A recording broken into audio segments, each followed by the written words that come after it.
হচ্ছে দুইজন ব্যক্তির নাম বলবো যাদের ব্যাপারে একটা ভালো গুণ একটা মন্দ গুণ। মন্দ বা তার এইটা ইমপ্রুভ করলে আরো বেশি ভালো হবে এরকম জানতে চাই।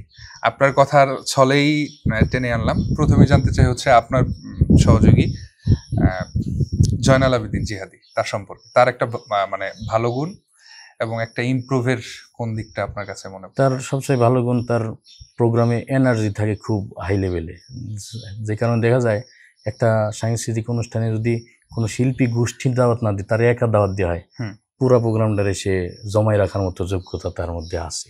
এই আচ্ছা। ভালো গুণটা আছে। আর আর পরামর্শ হিসেবে আমি দোষ বলবো না, পরামর্শ হিসেবে বলবো যে মোটামুটি এখন ভালো, তার বয়ানেরও অনেক ভালো যোগ্যতা আছে। সে মাহফিলের ময়দানেও আলহামদুলিল্লাহ ভালো বয়ান করে মানুষকে গুছায় রাখতে পারে। তো যেহেতু বিনোদন এগুলো তো সাময়িক বিষয়, এগুলো তো আর সব বয়সে যায় না। এই কিছুদিন পরেই ছেড়ে দিতে হবে আমাদের, আস্তে আস্তে বাচ্চারা বড় হবে, আমাদের অন্য কোনো পজিশনে যাইতে হবে। তো তার যেহেতু বয়ানের একটা বিশাল যোগ্যতা আল্লাহ তাআলা দিছেন, অবশ্যই তার প্রতি পরামর্শ থাকবে যে বিনোদন জগৎ থেকে তাকে কমাই দিয়ে কাজটা কমিয়ে দিয়ে বয়ানের লাইনে যদি পূর্ণ মনোনিবেশ করে এবং বড় বড় ওলামা ইকরামের সাথে চলাফেরা করে, তাহলে জয়নাল ভাই সম্পর্কে দীর্ঘদিন যাবত আমি এটা ভাবছিলাম যে আমার আপনার কাছ থেকে। আশা যে সে অনেক বড় বক্তা হইতে পারবে। হ্যাঁ, এবং চমৎকার বয়ান করে। এরপরে হচ্ছে আপনি যাদের সাথে কাজ করে এসছেন এর মধ্যে হচ্ছে কাতিব টিভির যে সিইও আছেন এনাম বিন। এনাম ভাই তো আমার সিনিয়র, ওনাকে পরামর্শ দেওয়ার মতো যোগ্যতা আমার নাই। ওনার থেকে যদি কিছু নিয়ে দেওয়ার বিষয়টা না, নেওয়ার মতো থাকলে ওনার যে এডিটিংয়ের যোগ্যতা, আচ্ছা। ওইটা যদি আমি নিতে পারতাম তাহলে আমি আরও বিশাল বড় সাইন করতে পারতাম।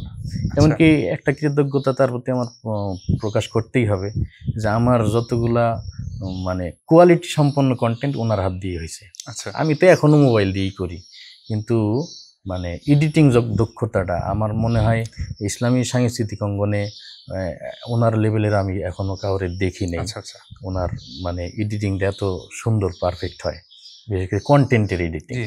সঙ্গীতের এডিটিং এখন অনেক দক্ষ এডিটর আছে, কিন্তু একটা কন্টেন্টকে মানে সুন্দরভাবে সাজানো মানে কনসেপ্ট প্লাস হচ্ছে হ্যাঁ, এডিটিং, এই বিষয়টা এই নাম্বার যথেষ্ট পরিমাণ যোগ্যতা আছে। আর তিনি অনেক দিন ধরেই বিষয় এটার উপর কাজ করে যাচ্ছেন। তো আর পরামর্শ কি দিব, পরামর্শ এটা দিতে পারি যে আপনার যোগ্যতা কাজের মান অনুযায়ী আপনার ঢাকায় থাকা উচিত। অনেক অনেক ধন্যবাদ প্রিয় বিনোদন মুগ্ধ খান সাহেব, আমাদের প্রিয় ভাই। আপনি আমাদেরকে সময় দিলেন। সময় দেওয়াটা অনেক বড় একটা বিষয়, এই জন্য আপনার প্রতি অনেক অনেক কৃতজ্ঞতা, অন্তরে অন্তঃস্থল থেকে ভালোবাসা। স্টারভিউ একটি প্ল্যাটফর্ম, এই প্ল্যাটফর্মে আমরা চেষ্টা করছি বাংলাদেশের যারা ব্যক্তিত্ব আছেন বিভিন্ন পর্যায়ের, তাদের জীবনের গল্পকে তুলে আনা, তাদের বিভিন্ন সাক্ষাৎকার। এই বিষয়ে দর্শকদের কিছু বলবেন?